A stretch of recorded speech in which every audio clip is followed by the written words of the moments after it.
그 순간 며느리 입에서 나온 말을 듣고 내 손은 저절로 부엌 그릇들을 모조리 바닥에 내팽개치고 있었습니다.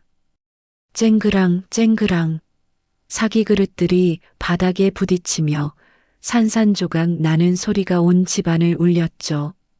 그때까지도 나는 믿을 수가 없었어요. 3년 동안 그토록 정숙하고 예의 바르다고 생각했던 며느리가 내게 그런 말을 할 줄은 꿈에도 몰랐거든요. 하지만 그 이야기를 하기 전에 처음부터 말씀드려야겠습니다. 3년 전 봄이었어요. 아들 철수가 어머니, 소개해드릴 사람이 있어요. 라며 집에 데려온 여자가 바로 미영이었죠. 첫인상이 참 좋았습니다. 키는 보통이었지만 자세가 반듯하고 화장도 진하지 않게 단정하게 했더라고요.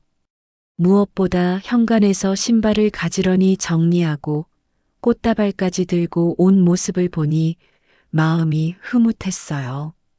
안녕하세요, 어머님. 철수 오빠가 늘 어머님 이야기를 해서 뵙고 싶었어요. 그때 미영이가 살짝 고개를 숙이며 인사하던 모습이 아직도 눈에 선하네요. 목소리도 차분하고 예의 발랐거든요. 나는 속으로 이 아이는 참 잘 길러졌구나 싶었어요.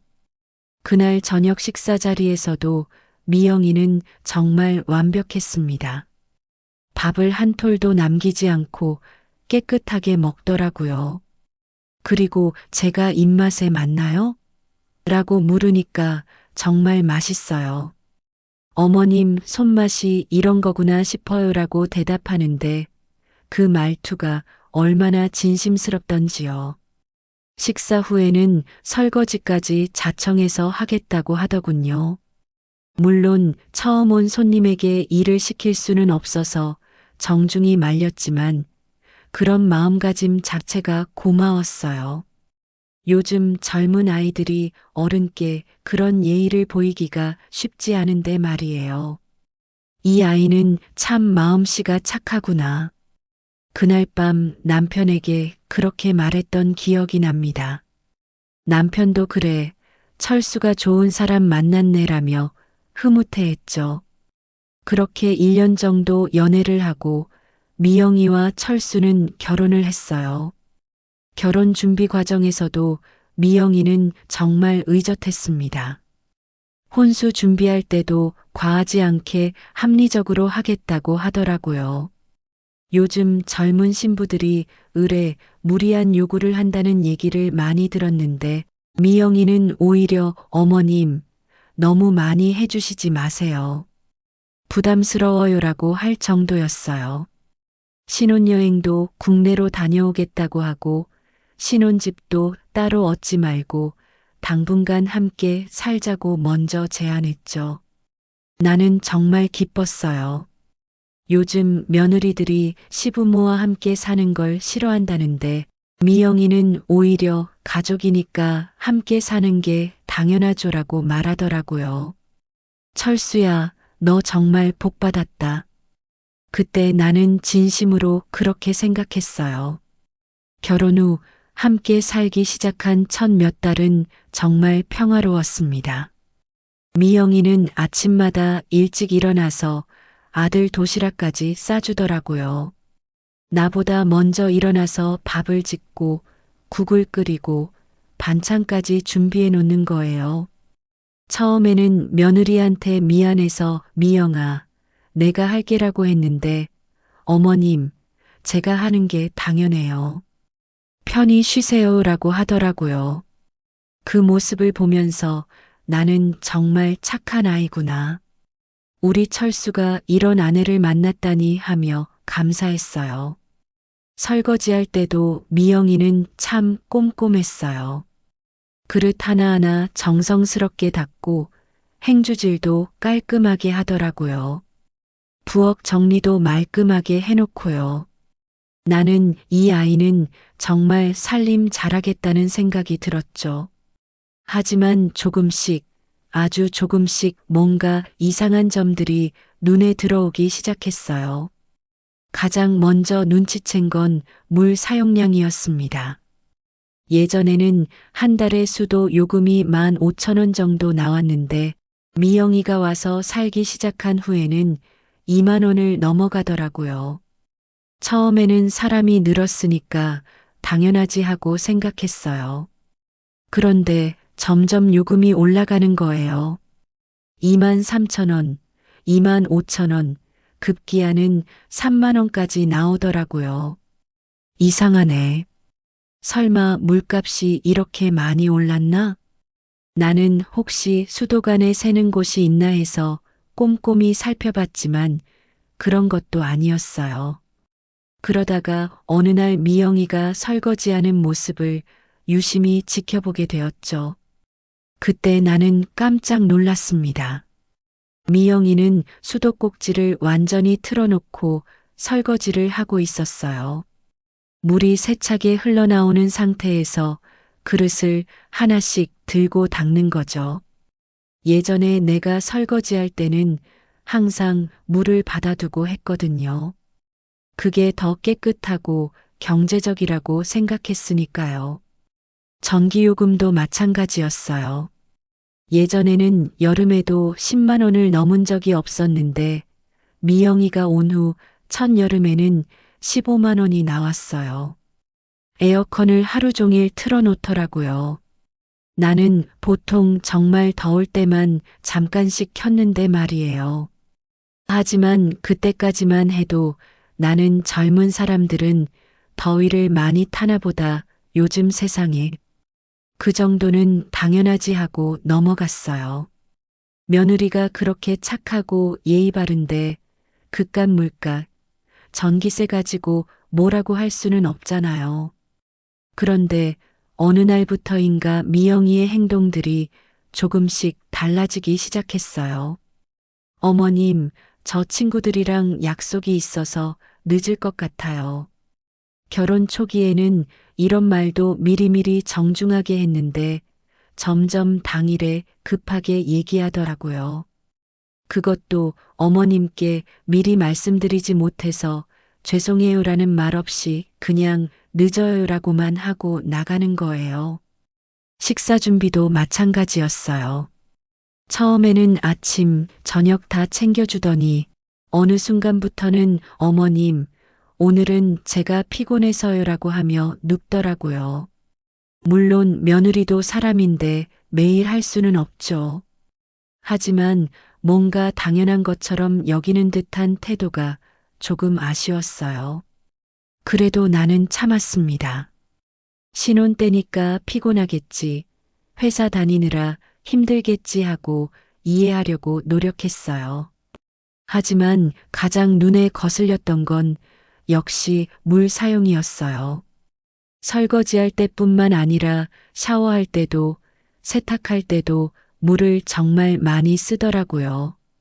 샤워는 한 번에 30분씩 하고 세탁기도 조금 빨 것만 있어도 돌리는 거예요. 나는 6.25 전쟁을 겪은 세대입니다. 어려웠던 시절을 보냈기 때문에 물 한 방울, 전기 한 킬로와트도 아껴야 한다는 생각이 몸에 밴 사람이에요. 하지만 요즘 젊은 사람들은 그런 걸 이해하지 못하겠죠. 그래, 세대가 다르니까 그럴 수 있어. 나는 계속 그렇게 스스로를 달랬어요. 하지만 마음 한구석에서는 작은 불편함이 자라고 있었죠. 그것이 훗날 큰 갈등의 씨앗이 될 줄은 그때는 꿈에도 몰랐습니다. 그로부터 석 달쯤 지났을까요? 어느 날 아침 나는 평소보다 일찍 일어나서 부엌으로 갔어요. 미영이가 아침 설거지를 하고 있더라고요. 그런데 그 모습을 보는 순간 나는 깜짝 놀랐습니다. 수도꼭지에서 물이 세차게 쏟아져 내리고 있었어요. 마치 폭포수처럼 말이에요. 미영이는 그 물줄기 아래에서 그릇 하나를 들고 이리저리 돌리며 헹구고 있었죠. 물이 사방으로 튀어서 주변이 온통 젖어 있더라고요. 나는 잠시 그 자리에 서서 지켜봤어요.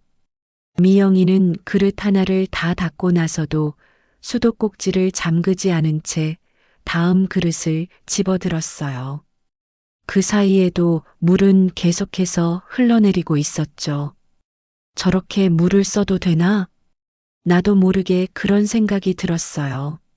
내가 젊었을 때는 설거지할 물을 대야에 받아두고 그 안에서 그릇을 먼저 닦은 다음에 찬물로 한 번만 헹궜거든요. 그런데 미영이는 처음부터 끝까지 뜨거운 물을 틀어놓고 하는 거예요. 잠시 망설이다가 나는 조심스럽게 다가가서 물을 조금 아끼면서 설거지하면 어떨까 하고 부드럽게 말했어요. 며느리한테 잔소리한다는 느낌을 주고 싶지 않았거든요. 그런데 미영이의 표정이 순간 굳어지더라고요. 웃고 있던 얼굴에서 미소가 사라지고 뭔가 당황스러워하는 빛이 스쳤어요. 물을 아끼라는 말에 당황스러워하는 모습을 보니 나도 어색해졌어요. 나는 요새 수도요금이 많이 올라서 그런다고 말꼬리를 흐렸어요. 정말 큰 돈이 아니라서 하는 말이 아니었거든요. 그냥 아까운 마음이 들었던 거예요. 미영이는 고개를 끄덕였지만 목소리에서 뭔가 불편한 기색이 느껴졌어요. 그리고는 수도꼭지를 조금 잠갔죠. 하지만 여전히 물은 제법 세게 나오고 있었어요. 그때 미영이가 중얼거리듯 말하더라고요. 요즘 물값이 얼마나 된다고 그러느냐고 말이에요. 나한테 하는 말인지 혼잣말인지 애매한 톤이었죠. 하지만 그 말 속에는 분명히 불만이 섞여 있었어요.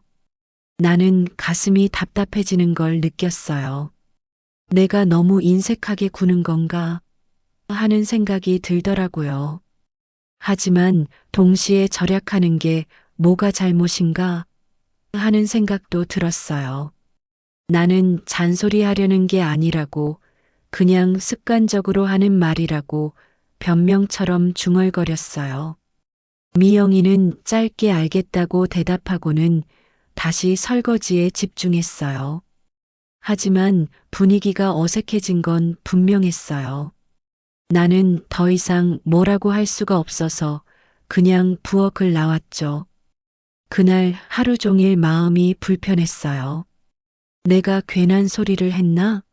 하는 생각과 하지만 물을 아끼는 건 당연한 거 아닌가? 하는 생각이 머릿속에서 맴돌았어요.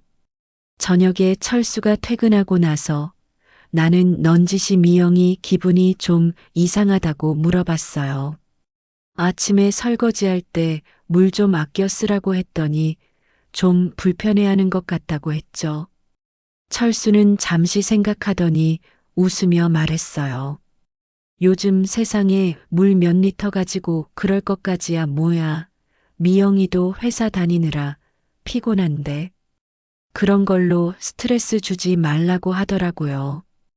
그 말을 듣는 순간 나는 뭔가 섭섭했어요.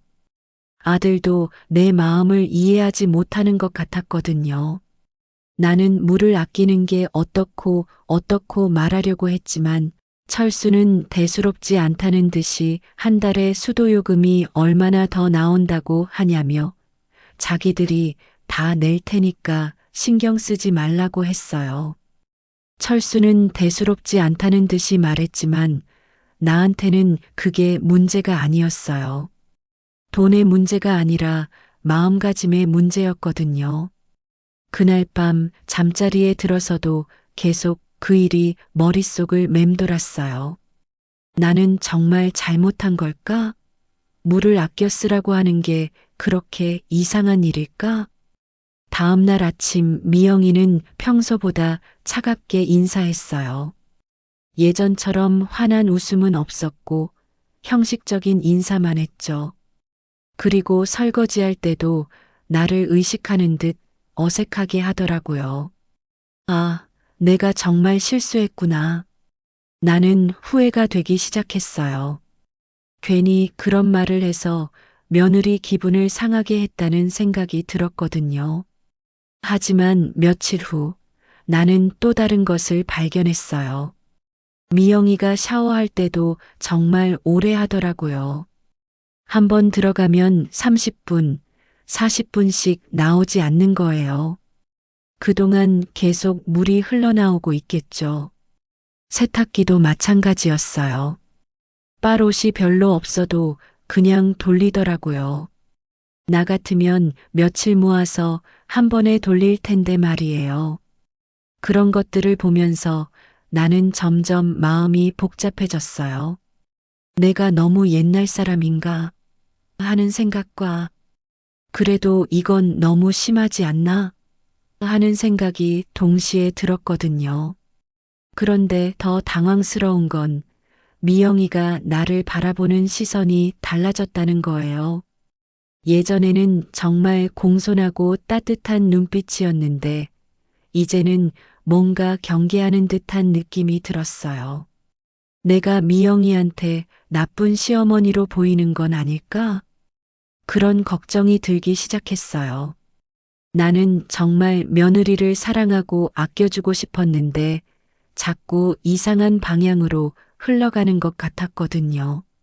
하지만 그때까지만 해도 나는 이게 그냥 작은 오해라고 생각했어요. 시간이 지나면 서로 이해하게 될 거라고 믿었죠. 그런데 그것이 시작에 불과했다는 걸 나는 아직 몰랐습니다. 그로부터 한 달이 지났을 때 나는 점점 이상한 기분에 사로잡히게 되었어요. 미영이의 행동 하나하나가 자꾸 눈에 들어오기 시작했거든요. 가장 먼저 눈치챈 건 음식 버리는 일이었습니다. 어느 날 쓰레기통을 비우다가 깜짝 놀랐어요. 반찬통에 거의 다 남은 나물이 그대로 들어있더라고요. 전날 저녁에 내가 정성껏 만든 시금치나물이었는데 한 젓가락도 안 먹고 버린 거예요. 설마 맛이 없었나? 나는 혹시나 해서 남은 나물을 맛봤어요. 짜지도 싱겁지도 않고 평소와 똑같은 맛이었거든요. 그런데 왜 버렸을까요? 그 다음 날도 마찬가지였어요. 미역국을 끓여줬는데 거의 손도 대지 않고 남겼더라고요. 예전 같으면 맛있다고 하면서 한 그릇 다 비웠을 텐데 말이에요. 나는 미영이에게 혹시 입맛이 없는지 물어봤어요. 그런데 미영이는 그냥 요즘 스트레스가 좀 있다고만 하더라고요. 별로 자세히 얘기하지 않았어요. 하지만 신기한 건 미영이가 자기가 좋아하는 음식은 정말 잘 먹는다는 거였어요. 치킨을 시켜 먹을 때나 피자를 시켜 먹을 때는 남기지 않더라고요. 그런 걸 보니까 입맛이 없어서 음식을 남기는 게 아니라는 생각이 들었어요. 혹시 내가 만든 음식이 입에 안 맞는 건가? 그런 생각을 하니까 마음이 상했어요. 30년 넘게 살림을 해온 나인데 내 음식이 그렇게 맛없을 리는 없거든요. 그런데 왜 계속 남기는 걸까요? 전기 사용도 점점 심해졌어요. 미영이는 방에 들어가면 항상 텔레비전을 켜놓더라고요. 보지도 않으면서 말이에요. 그냥 소리만 들으려고 틀어놓는 것 같았어요. 그리고 에어컨이나 난방도 온종일 틀어놓고 다녔어요. 어느 날은 미영이가 외출한다고 나간 다음에도 방의 모든 전기가 다 켜져 있더라고요. 텔레비전, 에어컨, 스탠드까지 말이에요. 나는 깜짝 놀라서 다 껐는데 그때 전기료가 얼마나 나올지 걱정이 되었어요. 수도 사용은 더 심각했어요. 미영이는 양치할 때도 물을 틀어놓고 했어요. 양치하는 3분 동안 계속 물이 흘러나가는 거죠. 나는 양치할 때 물을 받아서 하는 게 습관이었는데 미영이를 보면 답답했어요. 세수할 때도 마찬가지였고요. 미영이는 세면대에 물을 받지 않고 수도꼭지에서 나오는 물로 직접 세수했어요. 그 과정에서 얼마나 많은 물이 낭비되는지 몰라요. 어느 날 아침 나는 참다 못해 철수에게 이야기했어요. 요즘 전기료, 수도료가 너무 많이 나온다고 조금만 아꼈으면 좋겠다고 말이에요. 철수는 처음에는 대수롭지 않게 여겼어요. 하지만 내가 구체적으로 얼마나 많이 나왔는지 보여주니까 그제야 놀라더라고요. 전기료가 한 달에 20만 원 가까이 나왔거든요. 그날 저녁 철수가 미영이한테 조심스럽게 이야기하는 소리가 들렸어요. 전기나 물을 조금만 아꼈으면 좋겠다고 하더라고요. 나쁜 의미가 아니라 그냥 절약하는 차원에서 말이에요. 그런데 미영이의 반응이 좀 이상했어요. 갑자기 목소리가 높아지면서 뭐라고 중얼거리더라고요. 정확히는 안 들렸지만 기분 나빠하는 건 분명했어요. 그 다음 날부터 미영이는 나한테 더 차갑게 대했어요. 아침 인사도 형식적으로만 하고 밥 먹을 때도 말이 없었어요. 예전에는 하루 있었던 일들을 이런저런 얘기했는데 이제는 묻지도 않으면 대답도 안 하더라고요. 나는 점점 답답해졌어요. 내가 뭔가 잘못했나? 하는 생각도 들고, 하지만 절약하자는 게 뭐가 잘못이야? 하는 생각도 들고 말이에요. 그런데 더 충격적인 일이 있었어요. 어느 날 오후에 미영이 친구가 집에 놀러 왔어요. 나는 방에서 쉬고 있었는데 거실에서 미영이들이 하는 얘기가 들렸어요.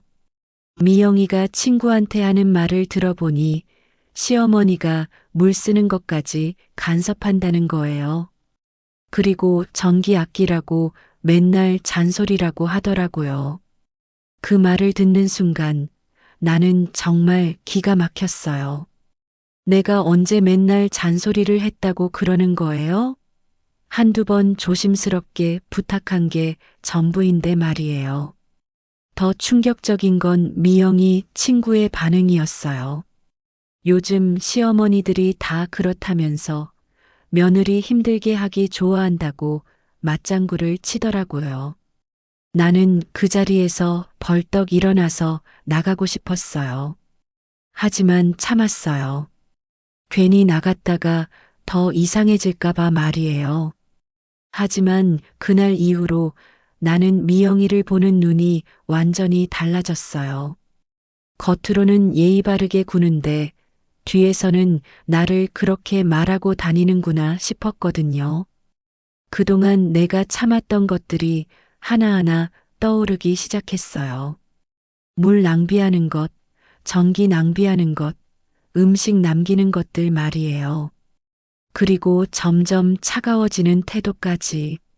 나는 이 아이를 위해서 이렇게 배려해줬는데 이 아이는 나를 이렇게 생각하고 있었구나.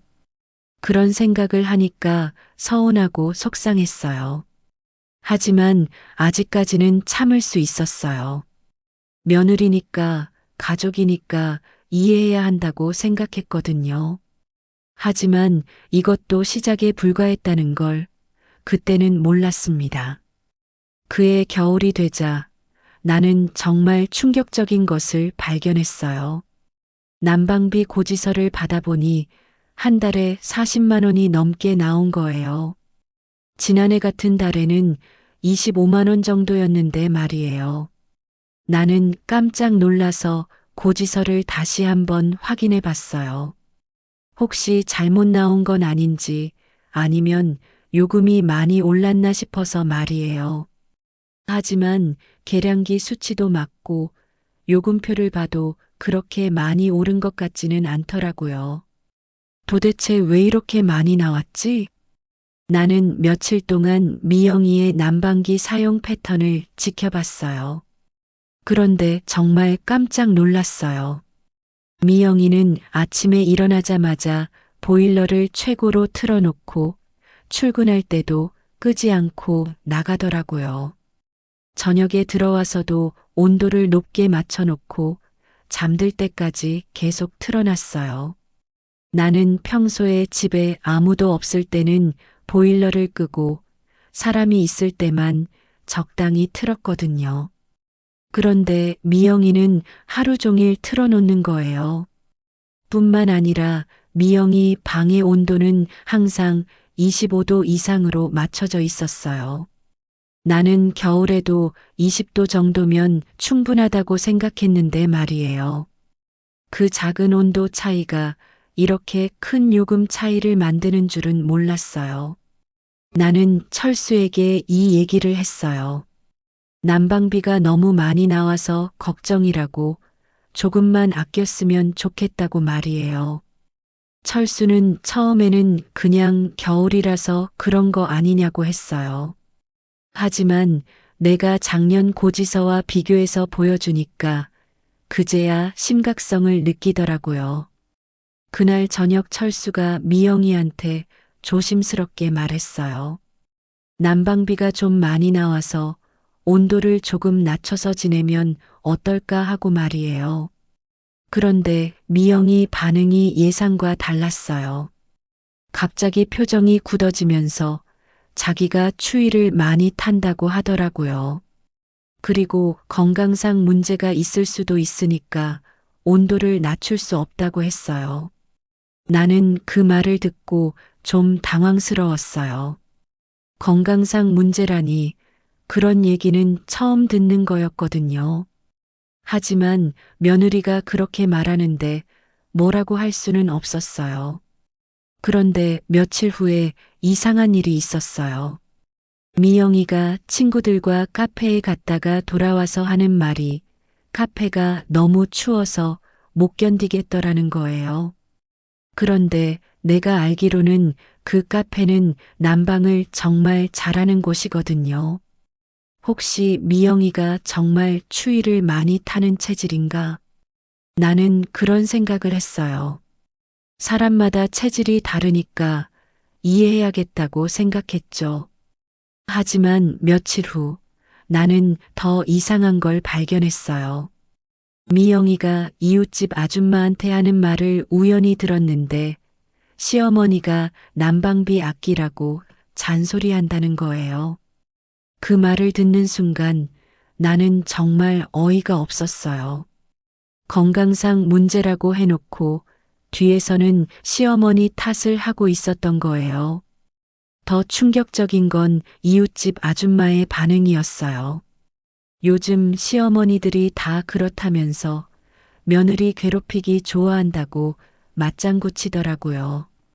그리고 미영이한테 너무 신경 쓰지 말라고 자기 편하게 살라고 하는 거예요. 나는 그 자리에서 뒤로 물러나서 안 들리는 척했지만 속으로는 정말 화가 났어요. 내가 언제 며느리를 괴롭혔다고 그런 말을 하는 거예요? 그날 이후로 나는 미영이를 다른 눈으로 보게 되었어요.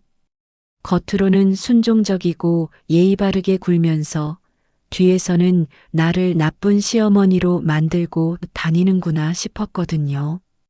그런데 더 심각한 문제가 생겼어요. 어느 날 오후에 동네 슈퍼에 갔는데 사장님이 나한테 이상한 말을 하더라고요.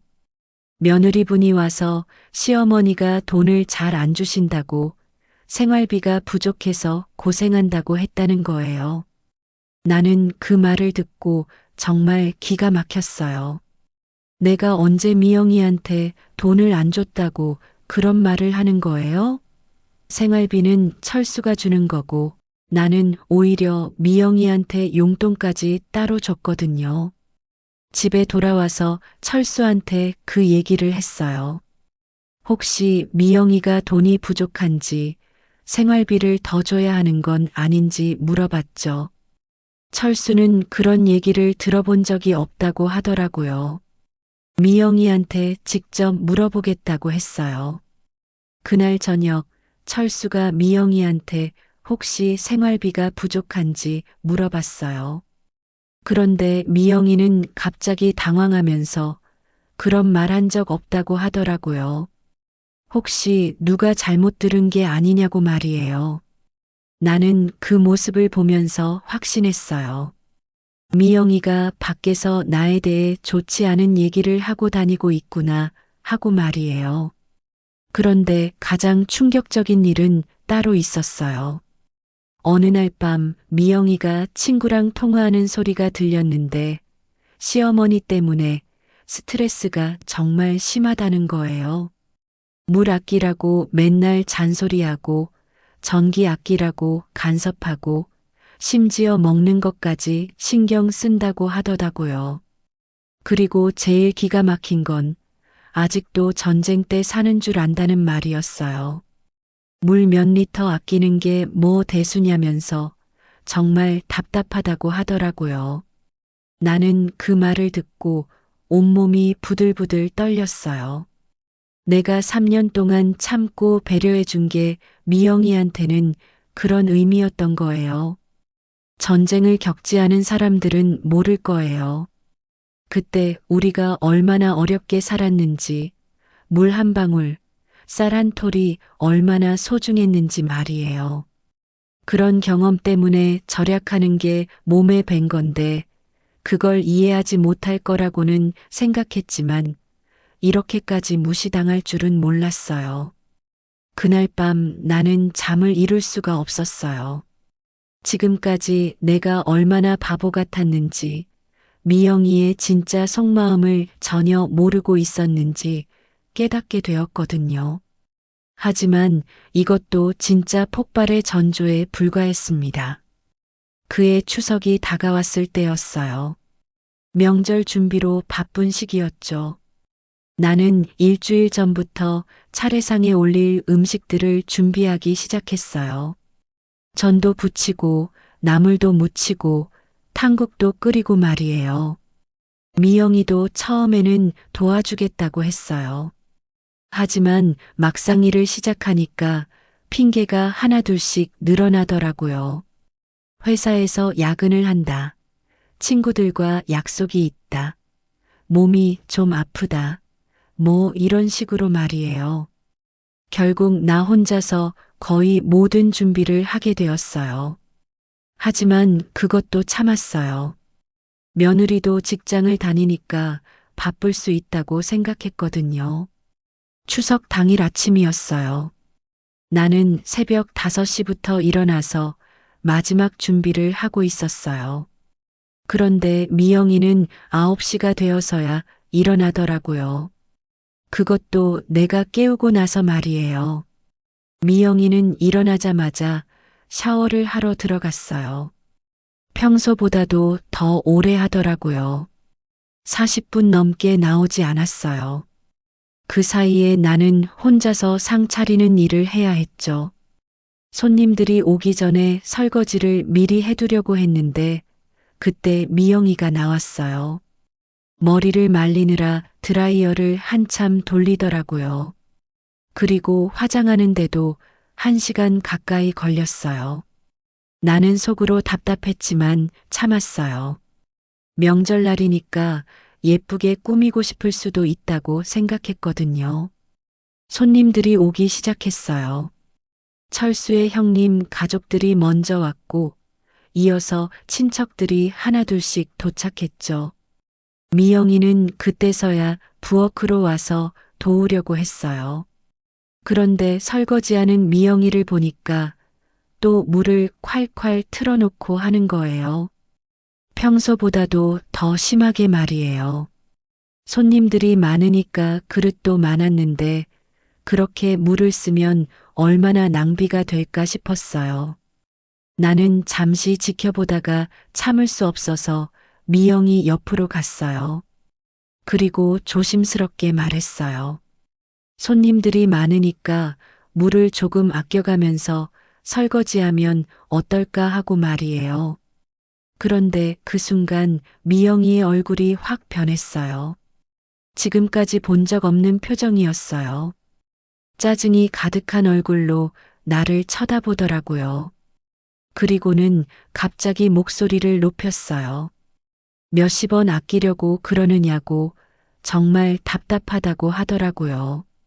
거실에 손님들이 있는데도 신경 안 쓰고 소리를 지르는 거예요.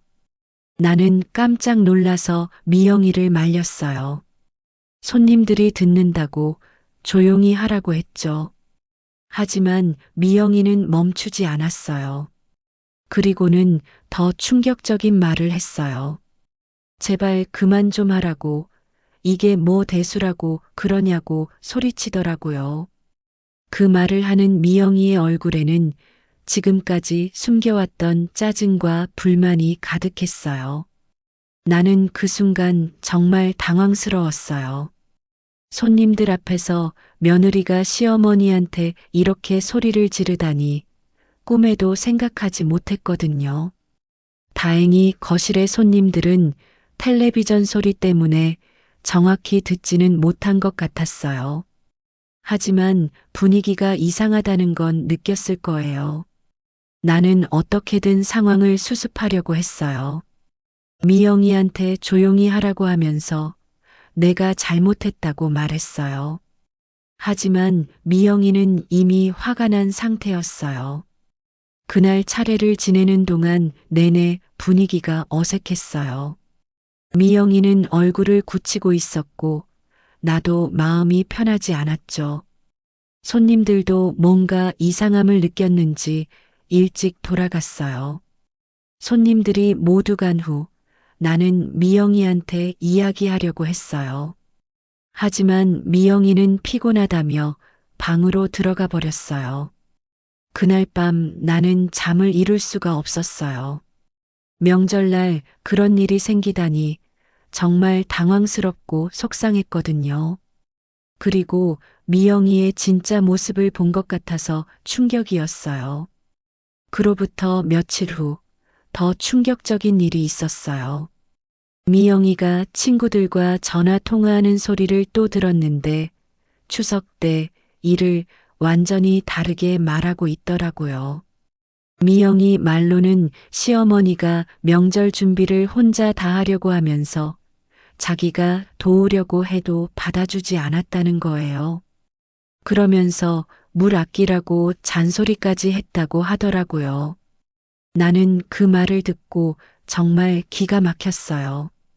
사실과 완전히 다른 얘기를 하고 있었거든요. 누가 준비를 안 했는지, 누가 늦게 일어났는지, 누가 도움을 안 줬는지는 뻔한 일인데 말이에요. 그리고 미영이 친구의 반응도 예상 그대로였어요. 시어머니들이 다 그렇다며 며느리를 부려먹으려고 한다고 맞장구 치더라고요. 나는 그때 확실히 깨달았어요. 미영이가 나를 어떻게 생각하고 있는지, 그리고 밖에서 나에 대해 어떤 말을 하고 다니는지 말이에요. 하지만 그래도 나는 참았어요. 가족이니까, 며느리니까 이해해야 한다고 생각했거든요. 시간이 지나면 미영이도 내 마음을 알아줄 거라고 믿었어요. 그런데 그것이 내 마지막 인내심이었다는 걸 나는 아직 몰랐습니다. 그로부터 일주일 후 정말 돌이킬 수 없는 일이 벌어졌어요. 어느 날 오후 미영이가 설거지를 하고 있었는데 또 물을 엄청나게 틀어놓고 하더라고요. 나는 이번에는 정말 조심스럽게 접근했어요. 아무것도 안 하고 그냥 지켜만 보려고 했거든요. 하지만 물이 너무 많이 나오는 걸 보니까 참을 수가 없었어요. 그래서 아주 작은 목소리로 정말 조심스럽게 물을 조금만 아껴달라고 부탁했어요. 이번에는 정말 부드럽게 말했거든요. 그런데 미영이의 반응은 상상을 초월했어요. 갑자기 돌아서면서 소리를 지르기 시작했어요. 시어머니가 물 아끼고 싶으면 혼자 살라고 왜 자꾸 간섭하냐고 하더라고요. 그리고 마지막에 한 말이 정말 충격적이었어요. 아직도 전쟁 때 사는 줄 아느냐고 물 몇 리터 가지고 뭐 하는 거냐고 소리치는 거예요. 그 순간 나는 더 이상 참을 수 없었습니다. 그 순간 나는 더 이상 참을 수 없었어요. 3년 동안 쌓였던 모든 것들이 한꺼번에 터져 나오려고 했거든요. 하지만 그래도 마지막으로 한 번 더 참으려고 했어요. 나는 깊게 숨을 들이쉬고 미영이한테 차분하게 말하려고 했어요. 하지만 미영이는 나를 쳐다보지도 않고 계속 설거지를 했어요. 물은 여전히 콸콸 흘러나오고 있었죠. 그때 미영이가 중얼거리는 소리가 들렸어요. 정말 답답하다는 말이었어요. 그리고는 한숨을 크게 쉬면서 고개를 저었어요. 나는 그 모습을 보면서 가슴이 답답해졌어요. 내가 그렇게 답답한 존재구나 하는 생각이 들었거든요. 하지만 더 충격적인 일이 기다리고 있었어요. 그날 오후에 미영이 친구가 또 집에 놀러 왔거든요. 나는 방에서 쉬고 있었는데 거실에서 하는 얘기가 다 들렸어요. 미영이가 친구한테 하는 말이 시어머니가 정말 극성이라는 거예요. 물 한 방울 아끼는 것까지 간섭한다고 살기가 힘들다고 하더라고요. 그리고는 더 심한 말을 했어요. 시어머니가 워낙 인색해서 전기료, 수도료 때문에 맨날 스트레스라는 거예요. 그러면서 자기는 정말 참고 있는데 언제까지 참아야 할지 모르겠다고 하더라고요. 친구는 거기에 맞장구를 치면서 요즘 시어머니들이 다 그렇다고 했어요. 그리고 미영이한테 너무 스트레스 받지 말라고 적당히 무시하고 살라고 조언하더라고요.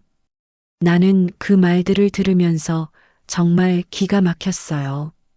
내가 언제 극성을 부렸다고 그런 말을 하는 거예요? 그리고 인색하다니 나는 미영이한테 용돈까지 따로 줬는데 말이에요. 더 충격적인 건 그 다음에 나온 말이었어요. 미영이가 친구한테 시어머니가 아직도 전쟁 때 사는 줄 안다고 하더라고요. 물 몇 리터 아끼는 게 뭐 대수냐면서 정말 시대착오적이라고 했어요. 그리고는 웃으면서 말하더라고요. 시어머니가 물 절약하고 싶으면 혼자 살라고 하고 싶다고 말이에요. 나는 그 순간 온몸이 부들부들 떨렸어요. 미영이가 나를 그렇게 생각하고 있었다는 게 믿어지지 않았거든요. 3년 동안 정성껏 돌봐주고 아껴줬는데 그게 미영이한테는 그런 의미였던 거예요. 친구는 거기에 또 맞장구를 쳤어요. 시어머니들이 원래 그렇다며 며느리 힘들게 하는 게 취미라고 하더라고요. 그리고 미영이한테 너무 착하게 굴지 말라고 때로는 대들 줄도 알아야 한다고 조언했어요. 나는 더 이상 듣고 있을 수가 없어서 방문을 살짝 열었어요. 혹시 내가 잘못 들었나 싶어서 말이에요. 하지만 미영이의 목소리는 더 선명하게 들렸어요. 시어머니 때문에 스트레스가 너무 심해서 회사에서도 집중이 안 된다는 거예요.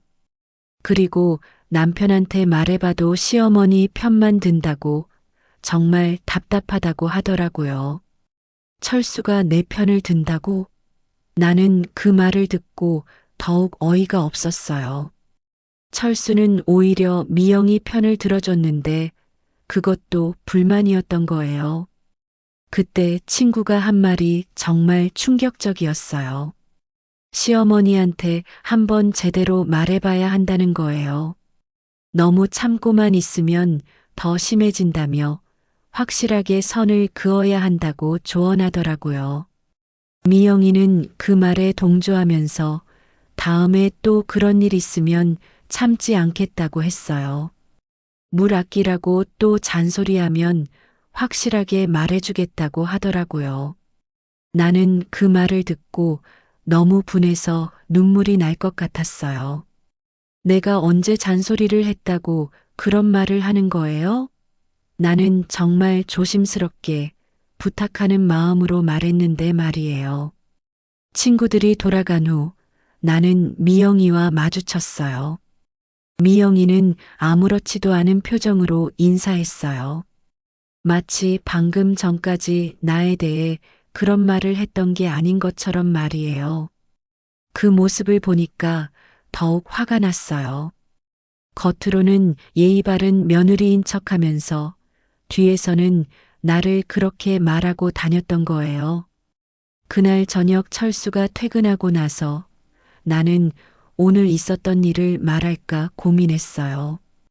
하지만 말하지 않았어요. 괜히 가족 사이에 문제만 더 커질 것 같았거든요. 하지만 그날 밤 나는 한 가지 결심을 했어요. 더 이상 참지 않겠다는 거였어요. 미영이가 나를 그렇게 생각한다면 나도 더 이상 배려할 이유가 없었거든요. 그로부터 며칠 후 진짜 결정적인 순간이 왔어요. 어느 날 아침 미영이가 또 설거지를 하고 있었는데 이번에는 정말 심했어요. 수도꼭지를 완전히 틀어놓고 물이 사방으로 튀도록 설거지하고 있었거든요. 나는 그 모습을 보면서 더 이상 참을 수 없었어요. 하지만 이번에는 정말 마지막이라는 마음으로 조심스럽게 접근했어요. 그리고 가능한 한 부드럽게 말했어요. 물을 조금만 아꼈으면 어떨까 하고 말이에요. 그런데 미영이의 반응은 이전과는 차원이 달랐어요. 갑자기 돌아서면서 소리를 지르기 시작했어요. 왜 자꾸 간섭하냐고 하더라고요. 그리고는 마지막에 정말 충격적인 말을 했어요. 시어머니가 물 아끼고 싶으면 혼자 살라는 거였어요. 그 순간 나는 더 이상 참을 수 없었습니다. 3년 동안 쌓인 모든 것이 한꺼번에 폭발하려고 했어요. 그 순간 나는 더 이상 참을 수 없었어요. 3년 동안 쌓였던 모든 감정들이 한꺼번에 터져 나왔거든요. 미영이가 시어머니가 물 아끼고 싶으면 혼자 살라고 한 그 말이 내 귓속에서 맴돌았어요. 그리고 지금까지 뒤에서 나에 대해 했던 모든 말들이 떠올랐죠. 전쟁 때 사는 줄 안다는 말, 인색하다는 말, 극성이라는 말들이 머릿속에서 빙빙 돌았어요. 나는 순간적으로 이성을 잃었어요. 손이 저절로 움직이기 시작했거든요. 싱크대 옆에 있던 그릇들이 눈에 들어왔어요. 설거지를 기다리고 있던 접시들, 컵들, 냄비까지 말이에요. 첫 번째로 손에 잡힌 건 사기 그릇이었어요. 나는 그 그릇을 번쩍 들어서 바닥에 내던졌어요. 쨍그랑 하는 소리와 함께 그릇이 산산조각 났어요. 미영이가 깜짝 놀라서 뒤돌아봤지만 나는 멈출 수가 없었어요. 두 번째 그릇을 집어들어서 또 바닥에 던졌어요. 쨍그랑 또 다른 그릇이 부서졌죠. 내 손은 계속 움직였어요. 컵도 던지고 접시도 던지고 심지어 냄비까지 바닥에 내동댕이 쳤어요. 쨍그랑 쨍그랑 쾅! 온 부엌이 깨지는 소리로 가득했어요. 미영이는 완전히 얼어붙어서 나를 바라봤어요. 입을 벌린 채로 말문이 막힌 것 같았어요. 아마 이런 시어머니의 모습은 상상도 못했을 거예요. 그 소리를 듣고 철수가 달려왔어요. 회사에서 일찍 들어왔는데 부엌에서 나는 요란한 소리에 놀란 거였죠. 철수는 부엌 바닥에 흩어진 그릇 조각들을 보고 완전히 당황했어요. 그리고 내가 또 다른 그릇을 들고 있는 걸 보고는 급하게 말렸어요. 하지만 나는 이미 돌이킬 수 없는 상태였어요. 3년 동안 참았던 모든 것들이 터져 나오고 있었거든요. 나는 철수를 향해 고함을 질렀어요. 너희 아내가 나한테 어떤 말을 했는지 아느냐고 뒤에서 나를 어떻게 말하고 다녔는지 아느냐고 소리쳤어요. 전쟁 때 사는 줄 안다고 했다고, 인색하다고 했다고, 물 아끼고 싶으면 혼자 살라고 했다고 말했어요. 철수는 완전히 어리둥절한 표정이었어요. 뭔 소리인지 이해를 못하는 것 같았거든요. 미영이도 새하얗게 질려서 아무 말도 못했어요. 나는 계속해서 그동안 참았던 말들을 쏟아냈어요. 미영이가 친구들한테 한 말들, 이웃들한테 한 말들, 모든 것을 다 말했어요. 물론 소리를 지르면서 말이에요. 부엌 바닥은 이미 그릇 조각들로 가득했어요. 내가 평생 모아온 그릇들이 모두 산산조각 나 있었죠. 하지만 전혀 아깝지 않았어요. 오히려 속이 시원했어요. 철수는 나를 진정시키려고 했어요. 일단 앉으셔서 천천히 얘기해 보자고 하더라고요. 하지만 나는 앉을 수가 없었어요. 아직도 할 말이 너무 많았거든요. 나는 미영이를 똑바로 바라보면서 말했어요. 3년 동안 내가 얼마나 참았는지, 얼마나 배려해줬는지 아느냐고 했어요. 그런데 그게 미영이한테는 간섭이고 잔소리였다고, 정말 기가 막히다고 했어요. 미영이는 그제야 입을 열었어요. 자기는 그런 뜻으로 말한 게 아니라고, 오해가 있었던 것 같다고 하더라고요. 하지만 나는 들을 수가 없었어요. 이미 모든 걸 들었는데 무슨 오해냐고 했어요. 나는 계속해서 쏟아냈어요. 미영이가 얼마나 물을 낭비하는지, 전기를 낭비하는지, 음식을 버리는지 모든 것을 다 말했어요. 그리고 그런 것들을 지적하면 뒤에서 나쁜 시어머니라고 말하고 다닌다고 했어요. 철수는 점점 상황의 심각성을 깨닫는 것 같았어요. 미영이를 바라보는 눈빛이 달라지더라고요. 아마 내 말들이 거짓이 아니라는 걸 느꼈을 거예요. 미영이는 계속 변명을 했어요. 자기는 정말 시어머니를 존경한다고 그런 말을 한 적이 없다고 하더라고요. 하지만 거짓말하는 티가 너무 났어요.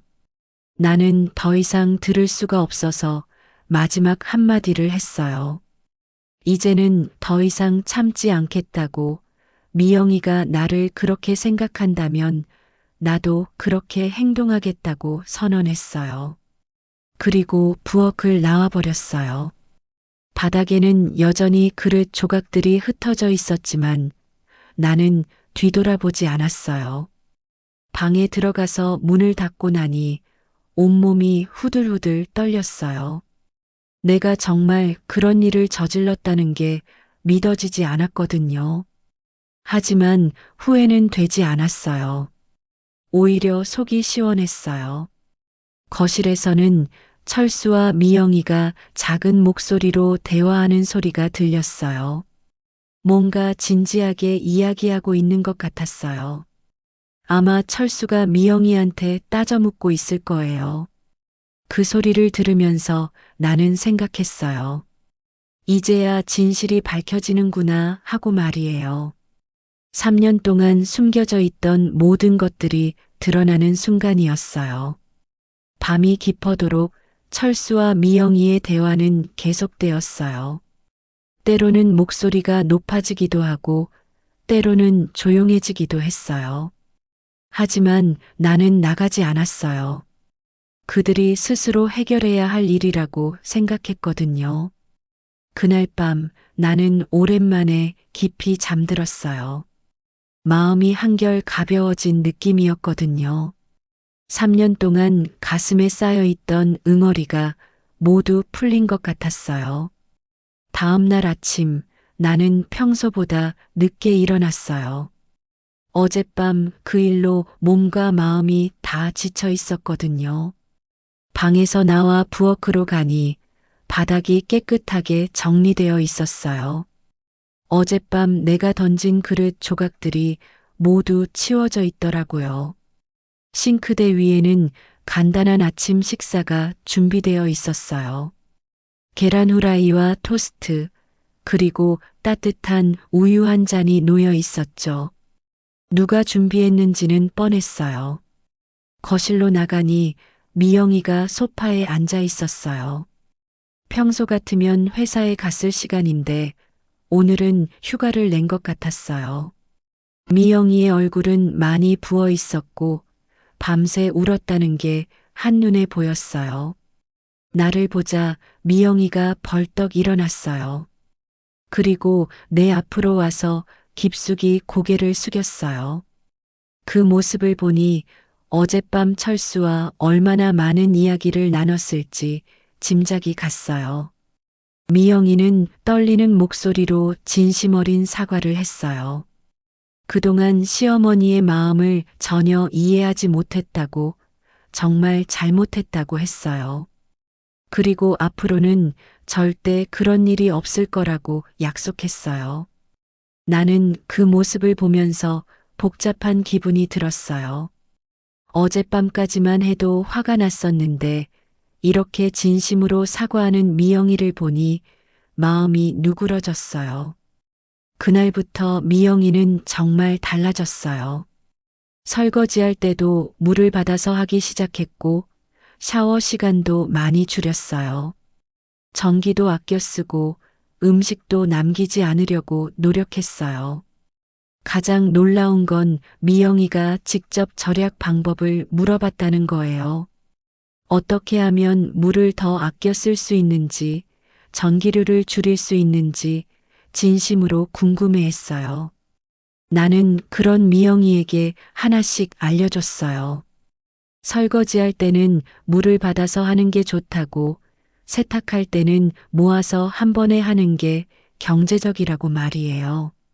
미영이는 정말 열심히 들었어요. 한 달 후 수도요금과 전기료가 나왔을 때 미영이가 더 기뻐했어요. 요금이 많이 줄어든 걸 보고는 정말 신기해했거든요. 그리고 절약이 이렇게 의미 있는 일인지 몰랐다고 했어요. 겨울이 지나고 봄이 왔을 때 우리는 함께 가계부를 정리했어요. 미영이가 직접 하자고 제안했거든요. 한 달 동안 아낀 돈으로 뭘 할 수 있는지 계산해 보는 게 재밌다고 하더라고요. 그렇게 계산해 보니 1년이면 꽤 큰 돈이 모이더라고요. 미영이는 그 돈으로 가족여행을 가자고 제안했어요. 아낀 돈으로 더 의미 있는 일을 하자는 거였죠.